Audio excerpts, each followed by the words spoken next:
Topik tentang kopi yang paling sering diobrolin sama orang-orang itu berkaitan sama rasa dan aroma kopi.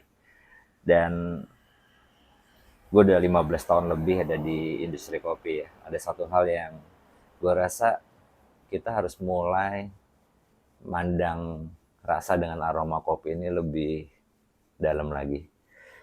Yang paling sering dibahas itu adalah tentang kopi Gayo, kopi Jawa Barat, kopi Toraja. Gayo karakternya begini, Bali begini, Jawa Barat begini. Ah, itu nggak salah sih, bener. Tiap-tiap daerah pasti punya karakter rasa yang berbeda.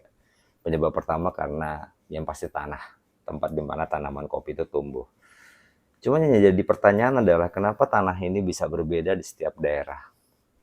Kemudian tanaman kopi yang sama ini kan, industri kopi di Indonesia udah lebih dari 200 tahun ya.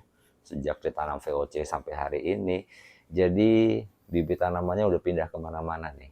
Yang ditanam di Jakarta dulu, kemudian nyebar kemana-mana diganti tanaman yang baru, lalu pengembang biakan dari tanamannya itu sendiri.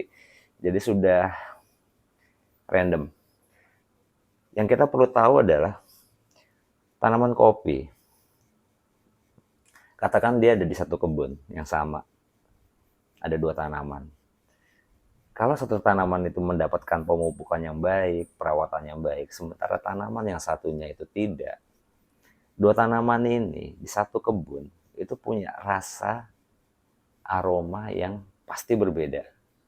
Jadi tidak melulu karena dia di Jawa Barat rasanya akan sama atau tanamannya ini sejenis.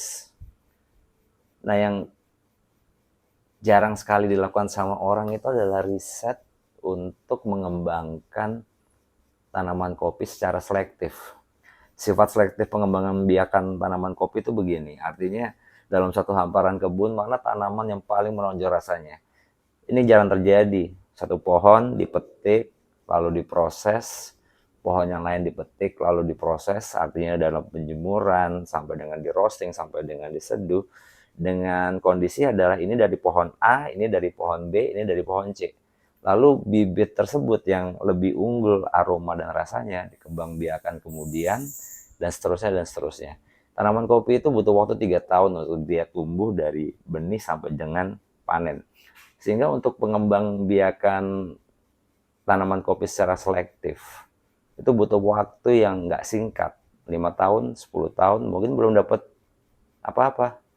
Butuh waktu bisa sampai 15 tahun, 20 tahun untuk bisa menemukan bibit yang unggul secara spesifik dari tanaman tertentu. Nah, ini juga ada kaitannya dengan nutrisi tanaman yang diberikan ke tanaman kopi. Asal muasalnya adalah tanaman yang tumbuh di hutan. Jadi ya alam yang memupuk, cuaca yang memupuk, cuaca yang mempengaruhi kondisi alam, iklim yang mempengaruhi dari tanaman kopi sehingga dia bisa menghasilkan karakter rasa tertentu. Saat ini kopi adalah tanaman industri. Dan terus terang aja, kalau menurut saya, pandangan tentang aroma dan rasa kopi ini agak tertinggal dibandingkan cara penilaian di komoditi buah yang lain.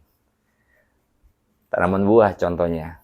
Sekarang orang udah tahu kok, tanaman buah itu dalam satu pohon mangga, buah yang satu dengan buah yang lain itu bisa beda rasanya. Di satu pohon, apalagi pohon yang berbeda. Apalagi jaraknya jauh dengan pemupukan, kondisi iklim dan lain-lain. Sehingga kopi yang ukurannya sekecil itu dan untuk menghasilkan satu cangkir kopi ini butuh belasan mungkin puluhan biji kopi. Kondisi ini menjadi bias untuk bisa diukur secara spesifik mana pohon yang baik atau mana buah yang baik. Kita tahu nih petik merah, kita tahu nih ambil satu-satu, jangan ditarik, jangan dicampur buah yang matang dengan buah yang mentah, nanti rasanya berubah, nanti rasanya kurang baik dan sebagainya. Tapi ini masih belum banyak dipahami bahwa di industri buah-buahan yang lain ya, seperti tanaman komoditi, katakanlah pisang, mangga, pepaya, yang simpel-simpel aja, anggur. Petani-petani itu sudah lebih, menurutku, maju dalam mengembangkan budidaya dari karakteristik tanaman kopi. Sehingga mereka nggak akan bilang ini pepaya dari Aceh lebih enak daripada pepaya dari Lampung atau pepaya dari Jawa Timur. Sementara kita yang ada di industri kopi, kita masih terjebak sama domain area. Ya saya berharap ke depan di pertanian terutama, kita bisa ngembangin banyak jenis varietas tanaman kopi yang bisa lebih unggul lewat pembiakan selektif. Kemudian ada juga teman-teman yang mau meriset tidak hanya berdasarkan daerah, tidak hanya berdasarkan dari satu hamparan, tapi mau spesifik ke satu tanaman, dicek, kemudian dikembangbiakan.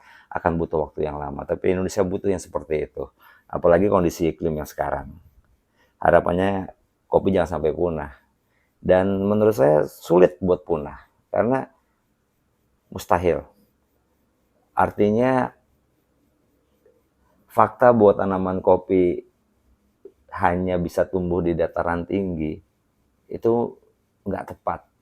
Kopi bisa hidup di dataran rendah, bisa hidup di daerah Serang yang hanya ketinggiannya 5-25 mdpl, bisa hidup di daerah pantai, di Pelabuhan Ratu, di pesisir manapun, bisa hidup di tanah gambut. Sehingga upaya untuk mengembangkan varietas kopi yang lebih bisa bertahan di dataran rendah dengan kondisi iklim sekarang, saya rasa perlu dilakukan. Dan kopi sendiri, tanaman, makhluk hidup, tentunya dia juga akan beradaptasi dengan perubahan kondisi iklim dan cuaca, melahirkan generasi-generasi penerusnya yang lebih tahan terhadap kondisi iklim dan cuaca. Sehingga untuk mencapai titik kepunahan saya rasa jauh lah. Kalau kopi punah ya mungkin manusianya juga bisa jadi sudah berubah persepsi dan konsumsinya. Tapi itu sekilas tentang rasa dan aroma kopi, dan ini mungkin juga perlu dipertimbangkan sama teman-teman yang aktif di industri kopi.